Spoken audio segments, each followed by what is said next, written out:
What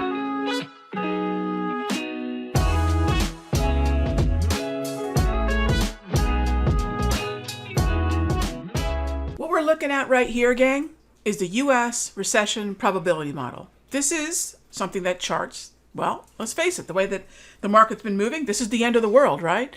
100% is sitting up here, and we are at a 96% probability for a recession. Hey gang, I'm Raghee Horner, and we're going to go through why this is likely the beginning of the bottoming process once again. And I'm going to use some data to show you why that is. First of all, what are you looking at here? And let's see if there's any proof for this before. This right here, this previous peak, just above 96%, more severe, occurred, as you can see right down here, around the middle of 2020. So between 2020 and 2021, about mid-2020. Let's go take a look at the chart. So the idea here is, does the recession probability model actually tell us we're going into a recession, or tell us that we're actually forming a bottom? I'm going to show you it's the latter. So mid-2020, scrolling back, seems like forever ago, right in here. So this is summer, July of mid-2020 on a daily time frame. And you can see here, we were already on the upswing. While the recession meter was climbing, we were already on the upswing.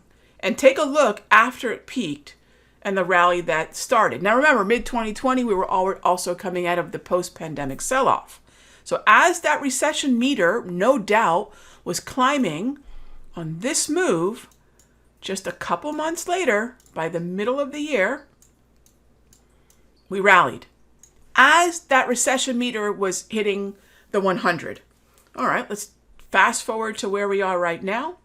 Again, the idea is, does this indicate the beginning of the end, or does it indicate the beginning of a potential bottom? The proof's in the candle, gang. Today we had the CPI, which was higher than expected.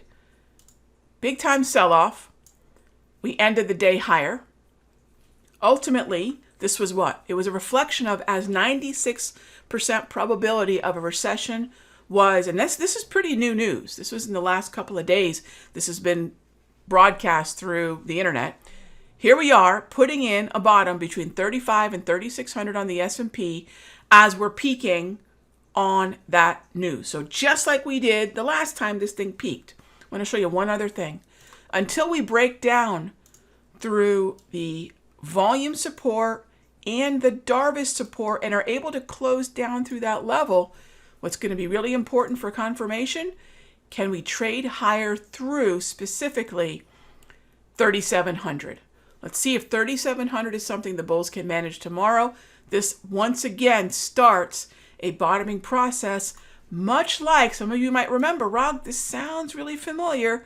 Yeah, gang, this is the same thing I talked to you all about in mid-July before we embarked on that rally right there. And I'm telling you, this is what we're starting to set up. This is what we're seeing. Is that recession an inverse indicator? Sure is looking like it. I'll see you in the next update. Hey traders, Raghee from Simpler Trading. Thank you so much for watching this video. Be sure to leave a like and a comment below. And remember, subscribe and click the bell icon so you'll get notified of the next update. And when you're ready to join me for live trading, be sure to head on over to simplertrading.com. I'll see you in the next update.